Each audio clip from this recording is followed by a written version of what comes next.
Hello, everyone. You there, Tony? There we go. Hey, Tony. Good to see you. How are you? Hi, Will. Good to see you as well. Awesome. Well, I'm excited to have you on Lead. So welcome, everybody, to our next edition of Lead.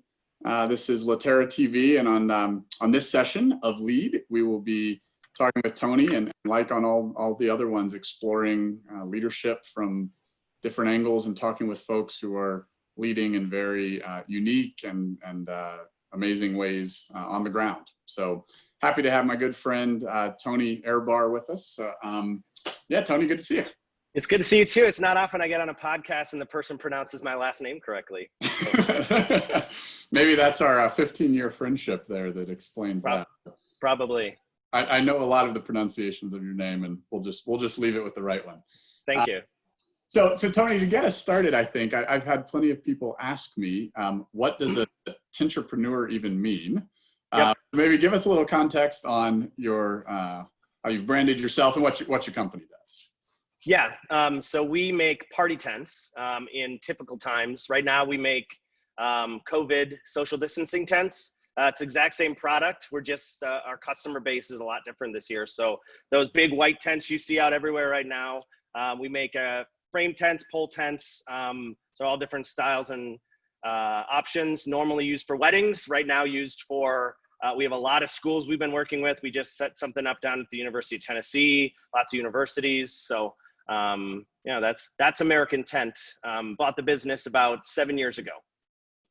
And what was your journey to buying a tent business, and how has that evolved? Well, my start of my story was together. We were working at ZS Associates. I went out to business school thinking I wanted to stay in consulting, and went and worked at Bain, which was a fantastic, I'll call it my PhD to my MBA, but got burned out in consulting and thought, well, let's try corporate America. Went to United Airlines. I love flying them. Working there was a little bit different. Was sitting one day at work, kind of bored, and said, it'd be fun to have a hobby. And that next night was watching Shark Tank, had a few beers, and said, I remember someone in business school who had bought a dog grooming business off of Craigslist. I wonder what's for sale on Craigslist. And went on Craigslist, found a tent rental business, bought the tent rental business. The next year, bought the guy out of his manufacturing, and the rest is history. Tony's entrepreneurial journey begins on Craigslist. It's not the standard search fund. Everyone calls and they're like, hey, can you tell me about your search fund model? And I was like, well, I went on Craigslist. I raised some money from my grandma. But I have a lot of friends and family investors. So several people we worked with in the past, a lot of people back at ZS, a lot of friends from business school, from Bain, who are just along for the entrepreneurial ride, if you will. Yeah, and give us I know it would be a very long conversation to give us the whole 7-year story, but give us just a couple of maybe nuggets of inflection points over these 7 years for you. Yeah, there was a lot. The entrepreneurial journey is stressful. I started off, I was the CE everything. And so it's over that time, it's been finding good leaders to join the organization. My way of doing that is normally I'll meet someone, I'll reference in the back of my mind that this person would be a fantastic team member. I don't have the budget for them yet. And as opportunities become available, it's inviting people to come on board. Typically their roles start in one direction and end up in a completely different direction. But it's hiring the right people who meet our values. If you're familiar with the book Traction, they have the EOS growth model, right? And they talk about the right people and the right seats. And so I've learned a lot of it's about the right person, and then you'll find the right seat for them as long as they're willing to be flexible. But being in the right seat means they get it, they want it, and they're capable of doing it. So it's on me as the entrepreneur to find that spot for them. So that's been, I think, the biggest thing has been building the team. We started off with 3 people. We started this year off with around 20. We're at 48. Trajectory. We were just having a conversation this morning with the real estate developer in town about taking over a new Georgia Pacific's here in town, and as an old building we're looking at building a new building potentially. So lots of opportunity, and we have a great team. Yeah. How how do you, couldn't agree more that it's finding the right people, and then, the fit sort of happens in different roles, maybe even changing over time. What do you do to ensure that person is the right person, whether it's, interviewing approaches or something else that might be unique, and how you find the right people? You're familiar with Patrick Lencioni, The 5 Dysfunctions of a Team? Very much so, yeah. I love the way he writes. So he writes all of his books kind of like The Goal, where it's a fable, and then they talk about how it applies. And he has a book. Last week, I actually listened to a book on tape, or not book on tape, I guess, Audible. I always say book on tape like I'm sitting in a car and putting in a cassette tape. Please switch to volume 7. So we were listening. It's called The Ideal Team Player. And I think we'll use this going forward. It's kind of always been in my mind, but the person is humble, they're hungry, and they're people smart. Those are the ideal team players. And there's a lot more to it in the book. It's a really quick read. It's an Audible. It was on 5 hours, and I listened to all my Audibles at 2x, so 2.5 hours. But that's really what it is all about. We just hired a COO back in June. And he joked that it was the most laborious interview process he'd ever been through. I had him talking to investors, to some of our advisors, and he interviewed with every single member of the team, down to the graphic designer who graduated from UWGB last week or the previous week, second day on the job, and she's interviewing him. So you got to make sure it's the right fit. You should. You should spend more time doing that than anything else. That's like letting someone new into your family, right? Absolutely. 100%. Well, and for listeners, any book by Patrick Lencioni is recommended by me. He's a great author, great perspectives on business and teams and leadership. Tony, I wanted to spend a large portion of our conversation talking about what you did in August and what your sort of observations are now coming back to the business. So, shockingly for all of our viewers, Tony is a 40-year-old man. He just turned 40. Nope. Almost there. Almost that's right. You're almost there. But for your 40th, for your 40th, well, tell everyone what you did last month. Well, I'm a big world traveler, and because we can't leave, I was trying to figure out what I could do that was socially distance appropriate, while also being able to take some time to do some travel. And where I landed was a 30-day RV adventure of the Western United States. So starting in Phoenix, wrapping basically up California through Sequoia, over up into Oregon, over to Glacier, and then down to Yellowstone. Rented an RV off of Outdoorsy, and used Hip Camp quite a bit and stayed at some beautiful campsites. And so, it was originally supposed to be a part of a family trip, a little bit of me alone, and then my dad and cousin joined at the end. The friends I was supposed to travel with, the wife either got COVID or wasn't sure if she had it, and their testing in Arizona was so slow that she wasn't going to find out before the trip. And so we were supposed to go to the Grand Canyon with my wife and daughter. It just didn't make any sense if we didn't have them coming with, because they had the car, all of the transportation within Grand Canyon. So I the first 10 days I had by myself. I haven't had 10 days in which I was doing nothing, like I had nothing there. I can't remember, like 7th grade, maybe. I don't know. I was gonna say probably when you were a kid. Well, I'm sure. I mean, the trip was awesome. I know from what you told me. It sounds awesome to everyone, but I'm sure most people's reaction is what mine was when you told me you were doing this, which is, I can't imagine doing that working for a larger company. How, as the CEO of a 40-person company, could you take 30 days out of your business? So and I think you could do that. Our 30 busiest days. There we go. Even harder. Yeah, I had no illusion that I was going to be completely like blocked off. My team was the one who encouraged me. They said, we got this. And the more I check in, the more it shows, well, maybe I don't trust them, right? So they were fully on board. I have hired over the past 3 months. We hired on a COO and a CRO, a Will Carter. You were too expensive, but so those two are fantastic leaders. And so I knew that they had the day-to-day operations. And the goal for any entrepreneur is to try to stop working in the business and work on the business, right? So I'm more of a visionary than I am an implementer and integrator. Back to EOS framework, and I know that about myself. And so getting to up out of the weeds and seeing if the team can stand on its own. Because if you ever want to sell your business and you're the business, you can't sell it, right? Because the business will collapse as soon as the entrepreneur leaves.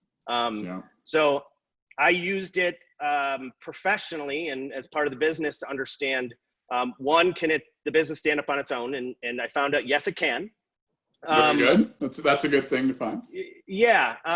Two, I learned a lot about the organization while I was gone. And I did end up playing quarterback a few times between some disagreements with team members. But a lot of the under the table drama that's been maybe sitting there comes on top of the table when it's the cat's away, the mice will play. Not saying I'm a cat, but I would probably be a dog if I was an animal.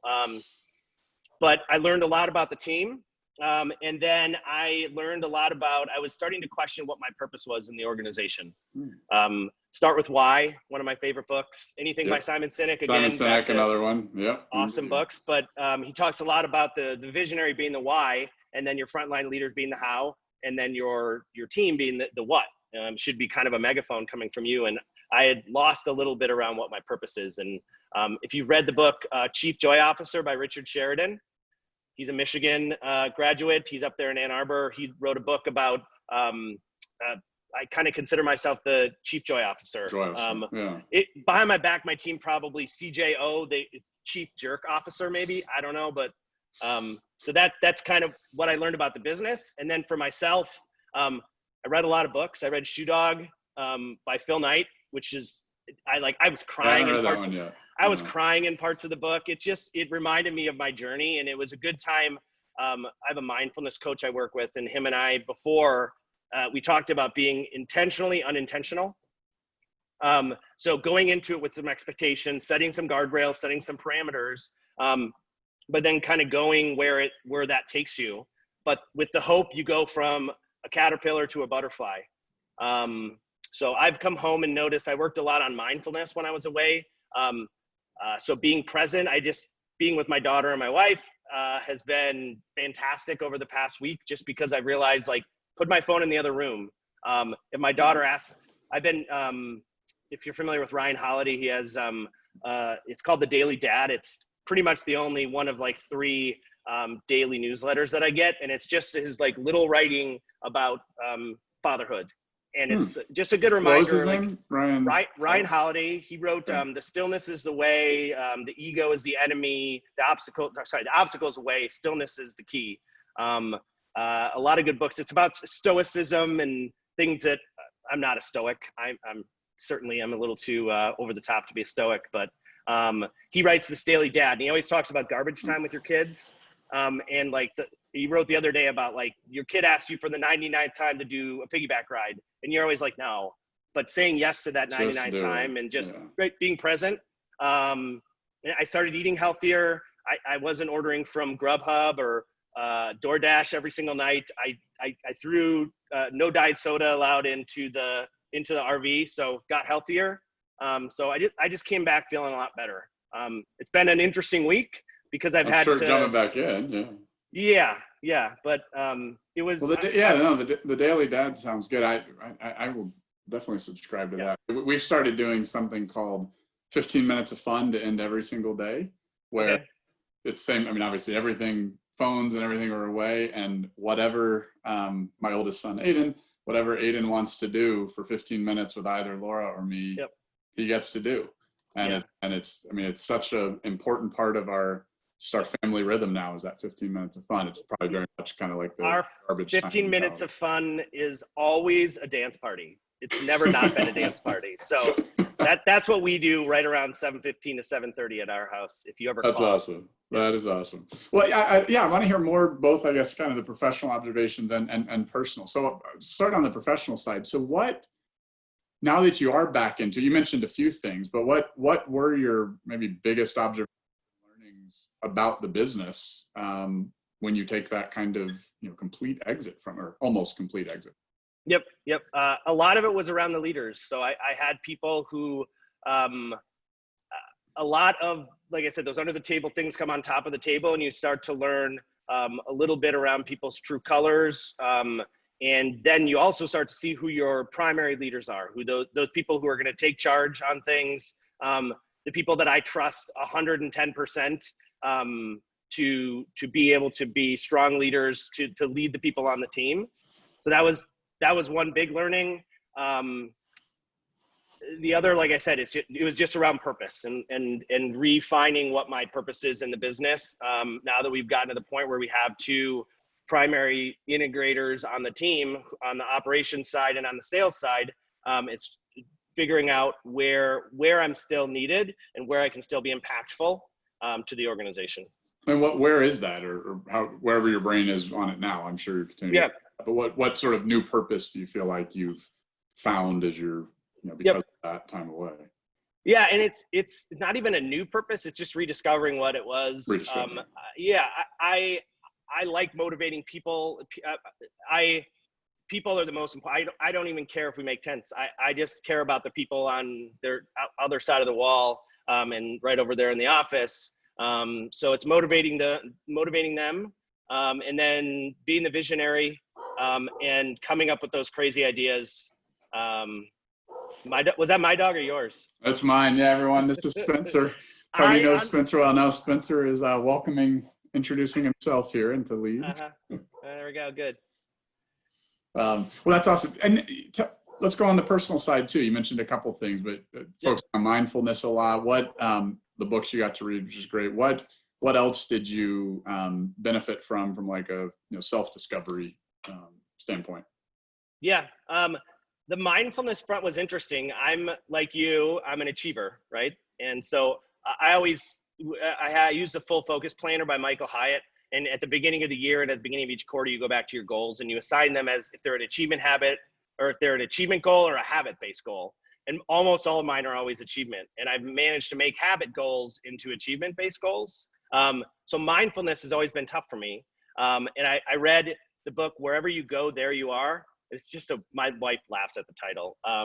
But the whole idea is that mindfulness is not about achieving anything. It's about literally just clearing space for yourself, whether that's through breathing or whatever medium it is. So I've been working on my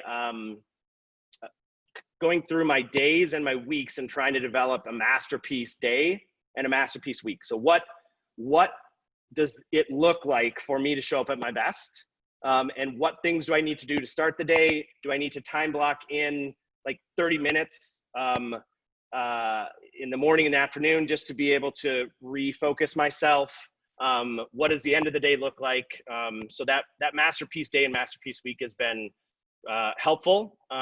We'll see how long I can stick with it. That's always the trick. This is the discipline, right? How much is this ties to certainly family? How much is presence essentially an important concept of that? And is that something that, because I know it's something I definitely need to work on, and both in work and family.